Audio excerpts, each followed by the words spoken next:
बकरा ईद एक ऐसा त्योहार है जिसे पूरी दुनिया के मुसलमान मनाते हैं और सब लोग अपने घर पे कुर्बानी करते हैं। तो आज की इस वीडियो में हम समझने वाले हैं कि बकरा ईद क्यों मनाया जाता है और बकरा ईद 3 दिनों तक क्यों मनाया जाता है। इसकी बात हम आगे आपको वीडियो में बताएंगे, लेकिन उससे पहले समझते हैं कि बकरा ईद क्यों मनाया जाता है। हजारों साल पहले की बात है कि इब्राहिम अलैहिस्सलाम अल्लाह के नबी और पैगंबर थे। एक दिन जब इब्राहिम अलैहिस्सलाम सो रहे थे तब उन्होंने एक ख्वाब देखा जिसमें अल्लाह ने इब्राहिम अलैहिस्सलाम से फरमाया कि इब्राहिम, आपके नजदीक जो सबसे प्यारी और महबूब चीज है आप उसे अल्लाह की राह में कुर्बान कर दीजिए। अब मैं आपको आपकी नॉलेज के लिए बता दूं कि अल्लाह ताला अपने बंदों का हमेशा इम्तिहान लेता है और खास करके जो नबी होते हैं उनका इम्तिहान अल्लाह ताला लेता है। और अल्लाह ताला ये देखना चाहता है कि इंसान अल्लाह से ज्यादा मोहब्बत करते हैं या फिर उनके दिए गए तोहफों से ज्यादा मोहब्बत करते हैं। नबी और पैगंबर जो ख्वाब देखते थे वो ख्वाब सच्चे होते थे, यानी कि एक तरीके से अल्लाह का हुक्म होता था। तो इस ख्वाब को देखने के बाद इब्राहिम अलैहिस्सलाम ने अपने जत्थे में से 100 ऊंट कुर्बान कर दिए। और अगर आज के टाइम की बात करें तो 100 ऊंट का मतलब हुआ कि 100 बड़ी लग्जरियस कार जो होती है उनके बराबर ये ऊंट की कीमत होती है, यानी कि 100 ऊंट इक्वल 100 गाड़ियां सेक्रीफाइस करने के बराबर होता है। इब्राहिम अलैहिस्सलाम ने सोचा कि जो अल्लाह ने उन्हें हुक्म दिया था वो पूरा हो गया। जब रात को वो सोते हैं वापस, तब उनको वापस एक ख्वाब आता है और उस ख्वाब में वापस सेम चीज होती है। तो अगले दिन 200 ऊंट अल्लाह की राह में कुर्बान कर दिया, लेकिन अगली रात उन्हें फिर से वही ख्वाब वापस आता है कि अल्लाह ने उन्हें सबसे पसंदीदा चीज कुर्बान करने का हुक्म दिया है। अब इब्राहिम अलैहिस्सलाम सोच में पड़ जाते हैं कि आखिर अल्लाह ताला उनसे किस चीज की कुर्बानी चाहता है। तो फिर उन्होंने सोचा कि इस दुनिया में सबसे अजीज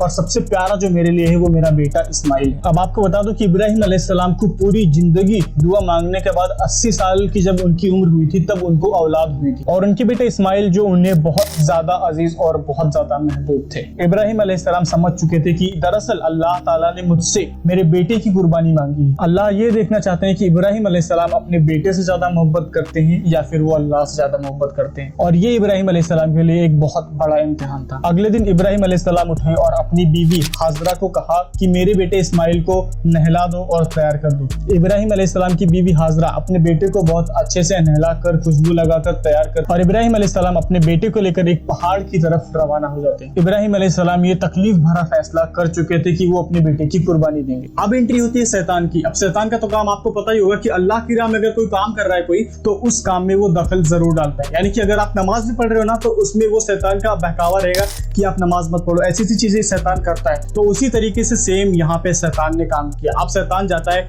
बीबी हाजरा के पास। अब शैतान बीबी हाजरा के पास एक बुजुर्ग की शक्ल में जाता है। उसने कहा कि इब्राहिम तुम्हारे बेटे को किसी दावत पे नहीं बल्कि उसे कुर्बान करने के लिए लेकर गए। यह सुनकर बीबी हाजरा को हैरानी जरूर हुई, लेकिन वो समझ गई कि ये जरूर अल्लाह का हुक्म होगा। तो उन्होंने शैतान से कहा कि अगर अल्लाह ने इब्राहिम अलैहिस्सलाम को ये हुक्म दिया है तो ये हमारी खुशकिस्मती है।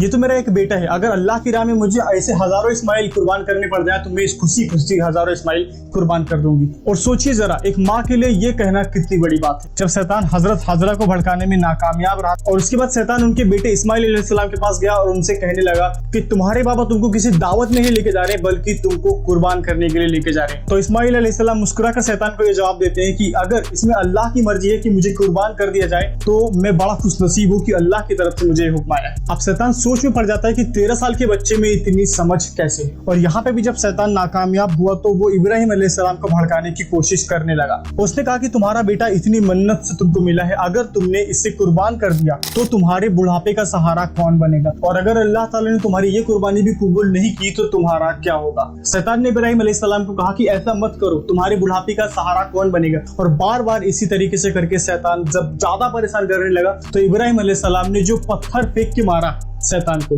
आज के टाइम पे जो हज पे लोग जाते हैं सेम वही चीज फॉलो करते हैं, यानी कि हज पे जाते हैं तो जो पत्थर मारते हैं वो इसी चीज की वजह से मारते हैं। और हज पे जाने के बाद शैतान को कंकड़ी इसीलिए मारी जाती है कि ये एक सुन्नत भी है और शैतान के बहकावे में भी आप नहीं आएंगे। शैतान के जाने के बाद इब्राहिम अलैहिस्सलाम ने अपने बेटे इस्माइल को पूरी बात बताई और इस्माइल ने बोला कि बाबा अगर ये अल्लाह का हुक्म है तो मुझे मंजूर है, आप बस मेरे हाथ और पैर बांध देना और अपनी आंखों पे पट्टी बांध देना, ताकि जब आप मेरी गर्दन पे छुरी चलाए तब आपको यहाँ पे कोई तकलीफ ना हो और आप ये करने से मुंह ना कर जाएं। इब्राहिम अलैहिस्सलाम ने बेटे के हाथ और पैर बांध दिए और अपनी आंखों पर पट्टी भी बांध दी। जब उन्होंने इस्माइल अलैहिस्सलाम की गर्दन पर छुरी चलाई तो एक जानवर की आवाज सुनकर वो हैरान हो गए। और जब इब्राहिम अलैहिस्सलाम ने अपनी आंखों से पट्टी निकाली तब उन्होंने देखा कि जो दुम्बा है वो जुबा हुआ पड़ा है और उनका जो बेटा इस्माइल अलैहिस्सलाम है वो साइड में खड़े होकर मुस्कुरा रहे हैं। तब आसमान से अल्लाह की तरफ से एक आवाज आती है और जिसमें अल्लाह ताला बोलते हैं कि तुम्हारी कुर्बानी कबूल हुई और इस कुर्बानी को कयामत तक याद रखा जाएगा। आपकी इस सुन्नत को ईमान वाले लोग हर साल याद रखेंगे और हर साल अल्लाह की राह में कुर्बानी पेश करेंगे। और इसलिए मुसलमान हर साल इस मौके पर कुर्बानी करते हैं। और बकरीद के मौके पर जो जानवर कुर्बान किए जाते हैं उनका गोश्त 3 हिस्सों में बांटा जाता है। पहला हिस्सा जो होता है वो मिस्कीनों में बांटा जाता है, दूसरा हिस्सा जो होता है वो रिश्तेदारों में बांटा जाता है, और जो तीसरा हिस्सा होता है